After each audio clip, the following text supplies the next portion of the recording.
جو ایک عظیم یہودی استاد تھا۔ پولس رسول خود اس بات کا اقرار کرتے ہیں کہ ان کا تعلق ایک فریسی خاندان سے تھا۔ پولس رسول شروع میں کلیسیا کا ستانے والا تھا۔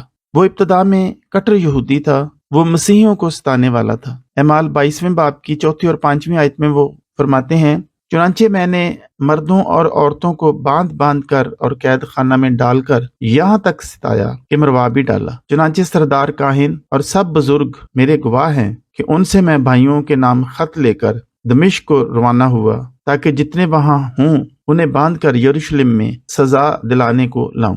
غلطیوں 1:13 کے مطابق میں خدا کی کلیسیا کو از حد ستاتا اور تباہ کرتا تھا۔ اعمال 9 باب اس کی 1 اور 2 آیت۔ اور سول جو ابھی تک خداوند کے شاگردوں کو دھمکانے اور قتل کرنے کی دھن میں تھا، سردار کاہن کے پاس گیا اور اس سے دمشق کے عبادت خانوں کے لیے اس مضمون کے خط مانگے کہ جس کو وہ اس طریق سے پائے، خواہ مرد خواہ عورت، ان کو باندھ کر یروشلم میں لائے۔ اسطیفنس کے سنسار کیے جانے کے وقت بھی وہ موقع پر موجود تھا اور وہ اس کے قتل پر راضی تھا۔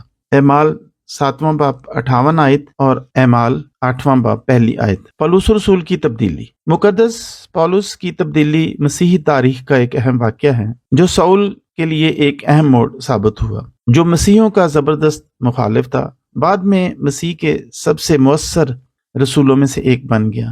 یہ واقعہ 33 تا 36 میں پیش آیا جب سول دمشق کی طرف مسیحیوں کو گرفتار کرنے کے لیے سفر کر رہا تھا۔ اعمال 9 باب 1 تا 19 آیات۔ اس واقعہ کی تفصیل دیگر کتب میں بھی ملتی ہے، جن میں the history of the church by Eusebius of Caesarea, اس کے علاوہ فلاویس یوسف کی عبرانیوں کی تاریخ، اپوسٹلک فادرز ہے، ایکٹس آف پال ہے جس کا مطلب ہے پولوس کے اعمال، سرمنز آف سینٹ اگسٹین ہے، the life of the blessed Paul ہے۔ جب وہ شہر کے قریب پہنچا تو اچانک ایک چندھیا دینے والی روشنی نے اسے اندھا کر دیا اور وہ زمین پر گر پڑا۔ ایک آواز جو یسوع کی آواز تھی نے اس سے پوچھا، سول سول مجھے کیوں ستاتا ہے؟ یہ ملاقات سول کے لیے حیران کن تھی، جس کی وجہ سے وہ عارضی طور پر اندھا ہو گیا۔ سول دمشق میں ایک محلہ سدھا میں یہودا کے گھر میں تھا۔ 3 دن کے بعد ایک شاگرد جس کا نام حنانیہ تھا، خداوند نے اسے ہدایت کی کہ وہ سول کے پاس جائے۔ حنانیہ ڈر گیا کیونکہ وہ سول کے ماضی کو جانتا تھا، لیکن خدا نے اسے بتایا، تو جا، کیونکہ وہ قوموں، بادشاہوں اور بنی اسرائیل پر میرا نام ظاہر کرنے کے لیے میرا چنا ہوا وسیلہ ہے، اور میں اسے جتا دوں گا کہ اسے میرے نام کی خاطر کس قدر دکھ اٹھانا پڑے گا۔ پولس رسول اس بات کا ذکر 2 کرنتھیوں اس کے 11 باب میں کرتے ہیں کہ اس نے کس طرح تکالیف اٹھائیں۔ آگے چل کر ہم اس بات کا ذکر کریں گے۔ حنانیہ خدا کی ہدایت کے مطابق اس گھر میں داخل ہوا اور اپنے ہاتھ اس پر رکھ کر کہا، آئے بھائی سول، خداوند یعنی یسوع جو تجھ پر اس راہ میں جس سے تو آیا ظاہر ہوا تھا، اسی نے مجھے بھیجا ہے کہ تو بینائی پائے اور روح القدس سے بھر جائے۔ اور فوراً اس کی آنکھوں سے چھلکے سے گرے اور وہ بینا ہو گیا اور اٹھ کر بپتسمہ لیا۔ تبدیلی کے بعد سول، جو اب پولس کہلایا، مسیحیوں کا مخالف بننے کی بجائے خوشخبری کی تبلیغ کرنے لگا اور یسوع کو مسیح کے طور پر باور کرانے میں مصروف ہو گیا۔ پولس رسول غلطیوں 1:17 میں فرماتے ہیں، اور نہ یروشلم میں ان کے پاس گیا جو مجھ سے پہلے رسول تھے، بلکہ فوراً عرب کو چلا گیا، پھر وہاں سے دمشق کو واپس آیا۔ دمشق میں اس نے منادی کی اور اس کے مشنری سفر ایشیا کوچک اور یورپ میں مسیحیت کو بڑے پیمانے پر پھیلانے میں مددگار ثابت ہوئے، اور اس نے متعدد کلیسیائیں قائم کیں۔ پولس کے خطوط جو نئے عہد نامہ کا بڑا حصہ ہیں، ابتدائی مسیحیوں کے لیے نظریاتی بصیرت اور رہنمائی فراہم کرتے ہیں۔ 2 کرنتھیوں 12 باب 7 تا 10 ایک ایسا حوالہ ہے جو ہمیشہ بحث کا موضوع رہا ہے، اور اس میں کچھ اس طرح سے مرقوم ہے، اور مکاشفوں کی زیادتی کے باعث میرے پھول جانے کے اندیشہ سے میرے جسم میں کانٹا چبھویا گیا، یعنی شیطان کا قاصد، تاکہ میرے مکے مارے اور میں پھول نہ جاؤں۔ اس کے بارے میں نے 3 بار خداوند سے التماس کیا کہ یہ مجھ سے دور ہو جائے، مگر اس نے مجھ سے کہا، میرا فضل تیرے لیے کافی ہے، کیونکہ میری قدرت کمزوری میں پوری ہوتی ہے۔ پس میں بڑی خوشی سے اپنی کمزوری پر فخر کروں گا تاکہ مسیح کی قدرت مجھ پر چھائی رہے۔ مختلف مفکرین نے اس کے بارے میں مختلف آراء کا اظہار کیا ہے۔ کچھ مفکرین اسے گلوکوما یعنی آنکھ کا موتیا کہتے ہیں، کچھ نے اسے ایپیلیپسی یعنی مرگی کا مرض کہا ہے، جسے سرا یا ام السبیان بھی کہا جاتا ہے۔ کچھ کا خیال ہے کہ پولوس کا جسم میں کانٹا کلیسیا کو ستانے کا اس کا ماضی تھا، کیونکہ اعمال 8:1 کے مطابق جب اسطفنس کو سنگسار کیا گیا تو پولوس اس کے قتل پر راضی تھا۔ پولوس نے اس کانٹے سے رہائی پانے کی درخواست کی، لیکن خدا نے اس سے انکار کر دیا۔ پولوس نے اس کمزوری کو قبول کر لیا کیونکہ اس میں فضل تھا، اور خداوند نے کہا میرا فضل تیرے لیے کافی ہے۔ پولس رسول کا پہلا تبلیغی سفر مسیحیت کی ابتدائی تاریخ میں ایک اہم واقعہ ہے، جس کا تفصیلی ذکر نئے عہد نامہ کی کتاب اعمال کے 13ویں اور 14ویں باب میں ملتا ہے۔ یہ سفر 46 تا 48 میم کے درمیان ہوا اور یہودی برادریوں سے باہر غیر یہودی علاقوں میں انجیل کی تبلیغ کے لیے نمایاں تھا۔ پالوس، جو پہلے ساؤل کے نام سے جانا جاتا تھا، کو اس سفر کے لیے انطاکیہ کی کلیسیا کی طرف سے مقرر کیا گیا، اور یہ روح القدس کی طرف سے کلیسیا کو ہدایت دی گئی تھی۔ اعمال 13واں باب 2 آیت میں اس طرح سے مرقوم ہے، انہوں نے ساؤل اور برناباس کو روزہ رکھ کر اور دعا کر کے اور ان پر ہاتھ رکھ کر انہیں رخصت کیا۔ پس وہ روح القدس کے بھیجے ہوئے سلوکیا کو گئے اور وہاں سے جہاز پر کپرس کو چلے اور سلمیس میں پہنچ کر یہودیوں کے عبادت خانوں میں خدا کا کلام سنانے لگے، اور یوحنا ان کا خادم تھا۔ اور اس تمام ٹاپو میں ہوتے ہوئے پوفس تک پہنچے۔ پھر پولوس اور اس کے ساتھی پوفس سے جہاز پر روانہ ہو کر پمفیلیا پرگا میں آئے، اور یوحنا ان سے جدا ہو کر یروشلم کو واپس چلا گیا، اور وہ پرگا سے چل کر پسدیا کے انطاکیہ میں پہنچے اور سبت کے دن عبادت خانوں میں جا بیٹھے، اور وہاں پر ان کی دعوت پر پولوس نے ایک زبردست پیغام دیا۔ اعمال 13واں باب 16ویں تا 40ویں آیت۔ اگلے سبت کو وہاں پر سارا شہر خدا کا کلام سننے کے لیے آ گیا۔ یہودی حسد سے بھر کر مخالفت کرنے لگے۔ پولوس اور برناباس دلیر ہو کر کہنے لگے کہ ضرور تھا کہ خدا کا کلام پہلے تمہیں سنایا جائے، لیکن چونکہ تم اس کو رد کرتے ہو اور اپنے آپ کو ہمیشہ کی زندگی کے ناقابل ٹھہراتے ہو، تو دیکھو ہم غیر قوموں کی طرف متوجہ ہوتے ہیں۔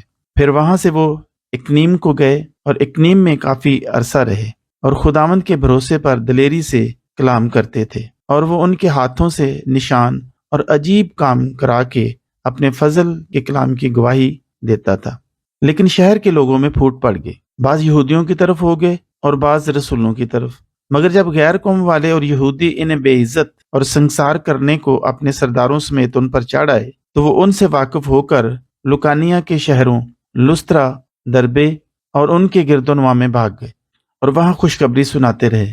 لسترا میں پولوس نے ایک جنم کے لنگڑے کو، جو کبھی نہ چلا تھا، بڑی آواز سے کہا کہ اپنے پاؤں کے بل سیدھا کھڑا ہو جا۔ بس وہ اچھل کر چلنے پھرنے لگا، تو لوگوں نے نعرہ لگایا اور برناباس کو زیوس یعنی جوپیٹر کہا، اور پولوس کو ہرمیس یعنی مرکوریس دیوتا کہا، اور زیوس کے مندر کا پجاری جو ان کے شہر کے سامنے تھا، بیل اور پھولوں کے ہار پھاٹک پر لا کر لوگوں کے ساتھ قربانی کرنا چاہتے تھے۔ پولس رسول وہاں لوگوں کو کہنے لگے کہ لوگو، تم یہ کیا کرتے ہو؟ ہم بھی تمہارے ہم طبیعت انسان ہیں اور تمہیں خوشخبری سناتے ہیں، تاکہ ان باطل چیزوں سے کنارہ کر کے اس زندہ خدا کی طرف پھرو، جس نے آسمان اور زمین اور سمندر اور جو کچھ ان میں ہے پیدا کیا۔ یہ باتیں کہہ کر لوگوں کو مشکل سے روکا کہ ان کے لیے قربانی نہ کریں۔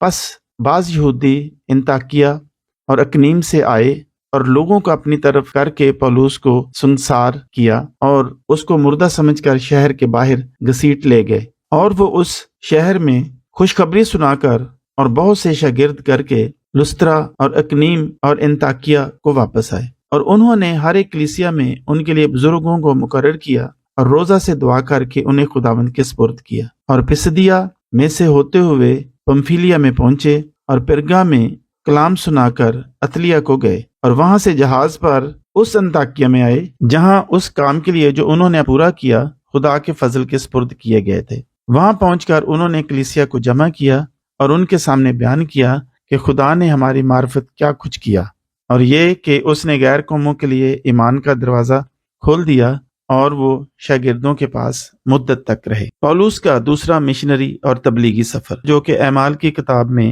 15واں باب 36 آیت سے 18ویں باب کی 22ویں آیت میں بیان کیا گیا ہے، یہ سفر ابتدائی مسیحی مشنری کام کو آگے بڑھانے میں ایک اہم سنگ میل ثابت ہوا۔ یہ سفر تقریباً 49 تا 52 عیسوی کے درمیان ہوا، جس کا مقصد ان برادریوں کا دوبارہ دورہ کرنا تھا جو پہلے سفر کے دوران قائم کی گئی تھی، اور خوشخبری کو نئے علاقوں تک پھیلانا تھا۔ پولس شروع میں سیلاس کے ساتھ شام کے انطاکیہ سے روانہ ہوئے۔ ان کا پہلا اہم پڑاؤ دربے اور لسترا میں تھا، جہاں انہوں نے ایک نوجوان شاگرد تیموتھیوس کو بھرتی کیا۔ اعمال 16واں باب 1 سے 3 آیت، جس کی ماں یہودی اور باپ یونانی تھا۔ وہ لسترا اور اکنیم کے بھائیوں میں نیک نام تھا اور جو ابتدائی کلیسیا میں اہم شخصیت بن گیا۔ انہوں نے یروشلم کونسل کے فیصلوں کو کلیسیاؤں تک پہنچایا۔ اعمال 16واں باب 4 تا 5 آیات، تاکہ نئے ایماندار ایمان کی تعلیمات پر عمل کریں۔ مقدس پولس کا سفر مغرب کی طرف فروگیا اور گلتیا سے ہوتا ہوا جاری رہا۔ اعمال 16واں باب 6 آیت، انہوں نے موسیا کے قریب پہنچ کر بیتونیا میں جانے کی کوشش کی، مگر یسوع کے روح نے انہیں جانے نہ دیا۔ ایشیا میں تبلیغ سے روک دیے جانے پر وہ موسیا سے ہو کر ترواس میں آئے۔ انہیں مقدونیہ کی طرف جانے کے لیے ایک رویا کے ذریعے ہدایت ملی۔ پولس نے رات کو رویا میں دیکھا کہ ایک مقدونی آدمی کھڑا ہوا اس کی منت کر کے کہتا ہے کہ پار اتر کر مقدونیہ میں آ اور ہماری مدد کر۔ اعمال 16واں باب نامی آیت۔ پس وہ ترواس سے جہاز سے اتر کر سمترا سے ہوتے ہوئے نیاپولس میں آئے۔ یہ ترواس ایک بندرگاہ ہے جہاں سے بحری جہاز میں وہ سفر کرتے رہے، اور وہاں سے فلپی میں آئے جو مقدونیہ کا چیف سٹی اور رومیوں کی بستی تھا۔ پولس کی تبلیغ کے نتیجے میں تھواتیرا شہر کی لدیا نامی کرمز بیچنے والی ایک کاروباری خاتون اور اس کے گھرانے نے ایمان قبول کر لیا اور بپتسمہ لیا۔ اعمال 16واں باب 14 تا 15 آیت۔ فلپی میں انہیں اس وقت مشکل کا سامنا کرنا پڑا جب پولس اور سیلاس کا سامنا ایک لونڈی سے ہوا جس میں غیب دان کی روح تھی، اور اس کی غیب گوئی اس کے مالک کے لیے آمدنی کا سبب تھی۔ انہوں نے اس میں سے وہ روح نکال دی، اس وجہ سے پولس اور سیلاس کو قید کر دیا گیا۔ اعمال 16واں باب 16 تا 24 آیت۔ آدھی رات کے قریب پولس اور سیلاس دعا کر رہے تھے اور خدا کی حمد کے گیت گا رہے تھے، اور قیدی سن رہے تھے کہ یکایک بڑا بھونچال آیا، یہاں تک کہ قید خانہ کی نیو ہل گئی، اور اسی دم سب دروازے کھل گئے اور سب کی بیڑیاں کھل پڑیں۔ ان کی اس معجزانہ رہائی کے نتیجے میں جیلر اور اس کے خاندان نے ایمان قبول کر لیا۔ اعمال 16واں باب 25 تا 34 آیات۔ فلپی سے وہ تھسلنیکیہ گئے۔ اعمال 17واں باب 1 تا 9، جہاں انہیں مقامی یہودیوں کی مخالفت کا سامنا کرنا پڑا، لیکن وہ پھر بھی ایک کلیسیا قائم کرنے میں کامیاب رہے۔ بیریا میں استقبال زیادہ خوش آئند تھا، لیکن بڑھتے ہوئے تنازعات کی وجہ سے پولس کو ایتھنز جانا پڑا۔ اعمال 17 باب 10 تا 15 آیات۔ ایتھنز میں پولس نے اریوپگس پر اپنا مشہور خطبہ دیا۔ ایروپگس ایک پہاڑی کا نام ہے جہاں اس نے اپکوری اور ستویکی فلسفیوں کے ساتھ مباحثہ کیا۔ اعمال 17 باب 22 تا 34 آیت۔ یہ سفر کرنتس میں اختتام پذیر ہوا، جو کہ ایک اہم تجارتی مرکز تھا جہاں پولس نے 18 ماہ گزارے۔ اعمال 18واں باب 1 تا 11 آیت۔ یہاں انہوں نے تھسلنیکیوں کے نام خطوط لکھے جو ابتدائی مسیحی تعلیمات میں قیمتی بصیرت فراہم کرتے ہیں۔ پولس کا دوسرا سفر مسیحیت کے پھیلاؤ میں اہم کردار ادا کرتا ہے اور ابتدائی ایمانداروں کے ایمان کو مضبوط کرتا ہے۔ پولس رسول کا تیسرا تبلیغی سفر 53 تا 57 مسیحی مذہب کے ابتدائی دنوں میں ایک اہم سنگ میل ثابت ہوا۔ یہ سفر خاص طور پر نئے مسیحیوں کی تعلیم اور کلیسیا کی تعمیر کی کوششوں کے لیے اہم تھا۔ اس سفر کے دوران پولس نے مختلف شہر اور علاقے دیکھے جن میں افسس، مقدونیہ اور یروشلم خاص طور پر شامل ہیں۔ یہاں پر ہم اس سفر کے تمام اہم مقامات اور ان کی بائبل کی تشریحات کا تفصیلی جائزہ لیں گے۔ سب سے پہلے افسس۔ پولس کا یہ سفر افسس سے شروع ہوا جہاں اس نے مسیحیت کی تعلیم کے بارے میں بہت محنت کی۔ اس نے وہاں